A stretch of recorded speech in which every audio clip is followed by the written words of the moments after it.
അഗ്നിജ്വാല A deep love story ഭാഗം 186. റൂമിലേക്ക് ഓടിപ്പാഞ്ഞുപോയ ജ്വാല നേരെ വാതിൽ ചാരി ഡ്രസ്സുമെടുത്ത് ബാത്റൂമിലേക്ക് ഓടിക്കേറി. ബാത്റൂം ഡോർ അടച്ച് അവൾ അതിലേക്ക് ചാരി നിന്ന് കണ്ണുകൾ അടച്ചു. അവളുടെ കുഞ്ഞുടൽ അപ്പോഴും വിറയ്ക്കുന്നുണ്ടായിരുന്നു. ശരീരം നനഞ്ഞു കുതിർന്നിട്ടും അവൾ വിയർക്കുന്നുണ്ട്. അവളുടെ കൈകൾ നെഞ്ചിലേക്ക് നീണ്ടു. അതുവരെ പിടിച്ചുവെച്ച ശ്വാസം അവൾ വലിച്ചു വിട്ടു. പതിയെ കണ്ണുകൾ തുറന്നുകൊണ്ട് അവൾ അനങ്ങാതെ അങ്ങനെ തന്നെ നിന്നു. ഇപ്പോ അവളുടെ മുഖം ആകെ ചുവന്നിട്ടുണ്ടായിരുന്നു. ചുണ്ടിൽ നാണത്തോടെ ഒരു ചിരിയും വിരിഞ്ഞിട്ടുണ്ട്. ദേവേട്ടാ, വിറയലോടെ നാണത്തോടെയും അവൾ സ്വയം വിളിച്ചു. എന്റെ കണ്ണ, ദേവേട്ടൻ എന്താ ചെയ്തേ? എന്തിനാ അങ്ങനെയൊക്കെ?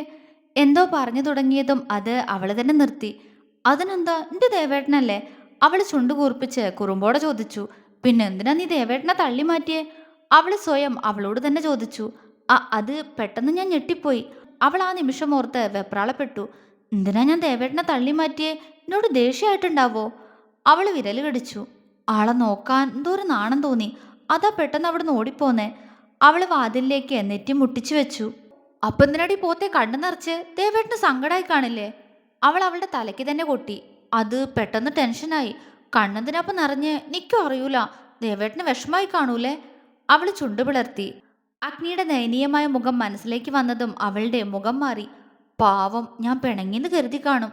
പിണങ്ങിയില്ല ദേവേട്ടാ, എനിക്ക് ഒത്തിരി ഇഷ്ടാ, അവൾ ചിരിയോടെ പറഞ്ഞു. പതിയെ ഡ്രസ്സ് അഴിച്ചു മാറ്റി ഷവർ ഓണാക്കിയപ്പോഴേക്കും ശരീരത്തിൽ എവിടേക്കോ അഗ്നിയുടെ കൈ അലയുന്നത് പോലെ അവൾക്ക് തോന്നി.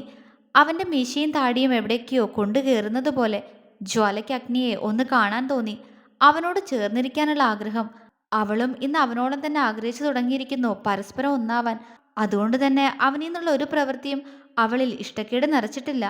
പകരം ഇനിയും കൂടുതൽ എന്തൊക്കെയോ അറിയാനുള്ള ആഗ്രഹമാണ്. പരസ്പരം ഒന്നാവാനുള്ള കൊതിയാണ്. ചാരിവെച്ച ഡോറ് തള്ളി തുറന്ന അഗ്നി അകത്തേക്ക് കയറി. പെട്ടെന്ന് തന്നെ ഡോർ അടയ്ക്കുകയും ചെയ്തു. അവൻ റൂം മൊത്തം ജ്വാലയെ തിരഞ്ഞു. നിലത്താകെ വെള്ളമാണ്. പക്ഷെ അവളെ മാത്രം അവിടെ കാണാനില്ല. ബാത്റൂമിൽ നിന്ന് വെള്ളം വീഴുന്ന ശബ്ദം കേട്ടപ്പോഴാണ് അവന്റെ ശ്രദ്ധ അങ്ങോട്ടേക്ക് പോയത്. ജ്വാല കുളിക്കുകയാണെന്ന് അവന് മനസ്സിലായി. ഒന്ന് നിശ്വസിച്ചുകൊണ്ട് ഒരു ടവലെടുത്ത് തലതുവർത്തി പതിയെ അവൻ അവന്റെ ഡ്രസ്സും ചേഞ്ച് ചെയ്തു. റൂമിന്റെ സൈഡിലായി കിടക്കുന്ന ഒരു തുണിയെടുത്ത് നിലത്തുള്ള വെള്ളവും തുടച്ചു നീക്കി. ബെഡിൽ വന്നിരുന്ന് ഒരു 5 മിനിറ്റ് കൂടി കഴിഞ്ഞാണ് ബാത്റൂം ഡോർ തുറക്കുന്ന ശബ്ദം കേട്ടത്. അതുവരെയും അവളെ ഒന്ന് കാണാൻ തിടുക്കം കൂട്ടി ഇരിപ്പായിരുന്നു അഗ്നി. ജ്വാല തലതുവർത്തി ചിരിയോടെ ബാത്റൂമിൽ നിന്ന് പുറത്തേക്ക് ഇറങ്ങി വന്നു. പക്ഷേ തന്നെ നോക്കി ബെഡിലിരിക്കുന്ന അഗ്നിയെ പ്രതീക്ഷിക്കാതെ അവിടെ കണ്ടതും അവളൊന്ന് ഞെട്ടിപ്പോയി. അതേ ഞെട്ടലോടെ അവൾ അവനിൽ നിന്ന് മുഖം തിരിച്ചപ്പോൾ അഗ്നിയുടെ മുഖം മങ്ങുകയാണ് ചെയ്തത്. പക്ഷെ അവനോട് എങ്ങനെ സംസാരിച്ചു തുടങ്ങുമെന്നറിയാതെ നിന്ന് വെപ്രാളപ്പെടുകയായിരുന്നു അവനിൽ നിന്ന് തിരിഞ്ഞു നിന്നുകൊണ്ട് ജ്വാല. എന്റെ കണ്ണ, ഈ ദേവേട്ടനത് എപ്പോ വന്നുന്നാവോ? അവൾ അവനെ ഒന്ന് പാളി നോക്കി. അവളെ തന്നെ നോക്കിയിരിക്കുന്നുണ്ടവൻ. അവള് വേഗം അവനിൽ നിന്ന് നോട്ടം മാറ്റി കണ്ണാടിക്ക് മുന്നിലേക്ക് പോയി. തലമുടി ഒന്നാകെ ടവൽ വെച്ച് ചുറ്റിക്കെട്ടുമ്പോഴും അവനോട് എന്താണ് പറയേണ്ടതെന്നാണ് അവൾ ആലോചിച്ചത്. ഇത്രയും നേരം ബാത്റൂമിൽ നിന്നിട്ടും ഇത് ആലോചിച്ചില്ലല്ലോ. ഇങ്ങനെ മുന്നിൽ വന്ന് നിൽക്കൂന്നും കരുതിയില്ല. കയ്യും കാലും ആണെങ്കിൽ വിറച്ചിട്ട് പാടില്ല. ഒന്ന് അടങ്ങിന്റെ ശരീരമേ, അവള് മനസ്സിൽ പിറുപിറുത്തു. എന്തായാലും അവനോട് സംസാരിച്ചല്ലേ മതിയാവുന്നൊരു നെടുവീർപ്പോടെ അവൾ മുഖമുയർത്തിയതും നേരെ അവളുടെ നോട്ടം പോയത് കണ്ണാടിയിലേക്ക് തന്നെയാണ്. പക്ഷെ തന്റെ ശരീരത്തിൽ ചാരി ചാരിയില്ല എന്ന പോലെ അത്രയും അടുത്തായി വന്ന് നിൽക്കുന്നവനെ അതിലൂടെ കണ്ടതും പെണ്ണ് വീണ്ടും ഞെട്ടിപ്പോയി.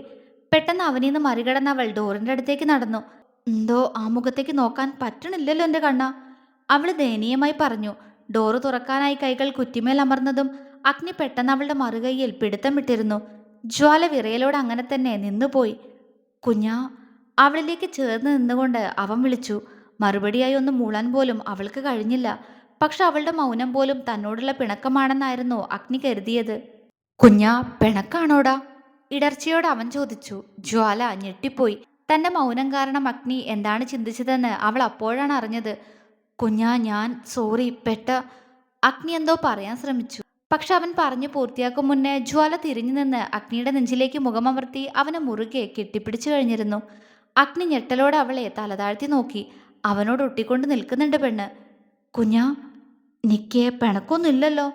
പതിഞ്ഞുപോയ ശബ്ദത്തിലെങ്കിലും അവള് പറഞ്ഞു. അഗ്നിയുടെ പൂച്ചക്കണ്ണുകൾ ഒന്ന് വിടർന്നു. സത്യമായിട്ടും പിണക്കല്ലേ? എന്നൊന്ന് നോക്കിയടാ. അഗ്നി അവളൊരു കൈകൊണ്ട് ചുറ്റിപ്പിടിച്ച് മറുകൈയാൽ അവളുടെ താടിത്തുമ്പിൽ പിടിച്ച് ഉയർത്താൻ ശ്രമിച്ചു. പക്ഷെ ജ്വാല ഒന്നുകൂടി ബലം പ്രയോഗിച്ച് അവന്റെ നെഞ്ചിലേക്ക് തന്നെ അമർന്നുപോയി. പിണക്കില്ല ദേവേട്ടാ, അവള് വീണ്ടും പറഞ്ഞു. ഒപ്പം അവന്റെ നെഞ്ചിൽ അവളൊന്ന് ചുംബിക്കുക കൂടി ചെയ്തു. അഗ്നിയുടെ ഉടല് വിറച്ചു. അവന്റെ കൈകൾ അവളിൽ മുറുകി. ശരിക്കും പിണക്കില്ലേ? അവളുടെ ചെവിയോട് ചുണ്ടുകൾ അടുപ്പിച്ച് ആർദ്രമായി അവൻ ചോദിച്ചു. ചെവിയൊന്ന് വെട്ടിച്ചുകൊണ്ട് അവൾ ഇല്ലാന്ന് മൂളി. അഗ്നിയുടെ ചുണ്ടൊന്ന് വിടർന്നു. എങ്കിലും അവളുടെ മുഖം ഒന്ന് കണ്ടാലേ അവന് സമാധാനാവൂ. അങ്ങനായിരുന്നില്ലേ എന്നെ തള്ളിയിട്ട് ഓടിപ്പോയത് പെണ്ണ്? കണ്ണൊക്കെ നിറച്ചു വെച്ച് അവൻ അവളെ തന്നിലേക്ക് ചേർത്ത് വെരിഞ്ഞു മുറുക്കി. നിമിഷങ്ങളോളം അവർ അങ്ങനെ തന്നെ നിന്നു. എന്നാ എന്നെ ഒന്ന് നോക്കടാ, ഞാൻ എൻ്റെ കുഞ്ഞിൻ്റെ മുഖം ഒന്ന് കണ്ടോട്ടെ. അവൻ അവളുടെ കവിളിൽ കൈവച്ചുകൊണ്ട് പറഞ്ഞു. വേണ്ട, പിടച്ചിലോടെ അവള് പറഞ്ഞു. പ്ലീസ്, നല്ല കുഞ്ഞല്ലേ. അവൻ സ്നേഹത്തോടെ പറഞ്ഞതും ജ്വാലയൊന്ന് അയഞ്ഞിട്ടുണ്ട്. അഗ്നി പതിയെ അവളുടെ താഴ്ത്തുമ്പിൽ പിടിച്ച് മുഖം ഉയർത്തി. പക്ഷെ അവളുടെ ചുവന്നു തൊടുത്ത മുഖവും തന്നെ നോക്കാതെ ചുറ്റും ഓടി നടക്കുന്ന കണ്ണുകളും വിറയ്ക്കുന്ന ചുണ്ടുകളും കണ്ട് ഒരു നിമിഷം ശ്വാസം എടുക്കാൻ പോലും മറന്നു നിന്നുപോയി അഗ്നി. അവളുടെ മുഖത്തെ തുടുപ്പ്, അതിലേക്ക് തന്നെ അവൻ നോക്കിപ്പോയി അത്ഭുതത്തോടെ. കുഞ്ഞാ, അവൻ വിളിച്ചു. ജ്വാല പതിയെ അവനെ നോക്കി. പക്ഷേ അവന്റെ നോട്ടം നേരിടാനാവാതെ അവള് പിടപ്പോടെ പെട്ടെന്ന് കണ്ണുകൾ താഴ്ത്തിക്കളഞ്ഞു. നാണം, തന്റെ നോട്ടത്തിൽ പോലും പൂത്തുലഞ്ഞു നിൽക്കുന്ന തന്റെ പ്രാണൻ. എൻ്റെ പൂച്ചക്കുട്ടി. അഗ്നിയുടെ ഉള്ളം സാന്ദ്രമായി. എന്തിനാ ഓടിപ്പോയെ? എന്നോട് ദേഷ്യം തോന്നിയിട്ടില്ലേ അപ്പോ? അവൻ അവൾ ഇരു കവിളിലും കൈയമർത്തി ആ കവിളിനെ പൊതിഞ്ഞെടുത്തു. ഇല്ല, അവൾ അവനെ നോക്കാതെ പറഞ്ഞു. അഗ്നിയുടെ മുഖത്ത് നിറഞ്ഞ ചിരിയാണ്. ജ്വാലയുടെ നാണം കണ്ടപ്പോൾ തന്നെ അവൾ എന്തുകൊണ്ടാണ് ഓടിപ്പോയതെന്ന് അവനിപ്പോൾ മനസ്സിലായിരുന്നു. ഉള്ളിൽ വല്ലാത്തൊരു തണുപ്പ് പടരുന്നുണ്ട്. എൻ്റെ കുഞ്ഞനെന്നെ മനസ്സിലാക്കുന്നുണ്ടല്ലോ, അവൻ ആശ്വാസത്തോടെ മനസ്സിൽ പറഞ്ഞു.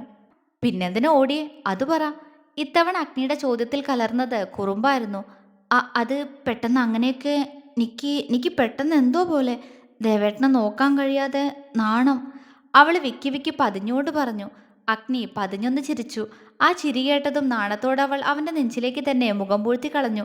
അഗ്നി അവളെ ചേർത്ത് പിടിച്ച് ആ നെറ്റിമേൽ പതിയെ ചുംബിച്ചു. ഹോ എൻ്റെ പെണ്ണെ, എന്നെ ടെൻഷൻ അടിപ്പിച്ച് കളഞ്ഞല്ലോ നീ, അവൻ ചിരിയോടെ പറഞ്ഞു. ജ്വാലയൊന്നും മിണ്ടിയില്ല. അവനെ ചുറ്റിപ്പിടിച്ച് അങ്ങനെ തന്നെ നിന്നു പെണ്ണ്. പക്ഷേ അവളുടെ ചുണ്ടിൽ ആ സമയം ഒരു ചിരിയുണ്ടായിരുന്നു. അവളുടെ ദേവേട്ടന് വേണ്ടി മാത്രം. മഴ നനയാതിരിക്കാൻ അങ്ങനെ സുരക്ഷിതമായ സ്ഥലമൊന്നും കാണാത്തതുകൊണ്ട് ഒരു മരച്ചുവട്ടിലേക്കാണ് പൊന്നു ഓടി വന്നത്.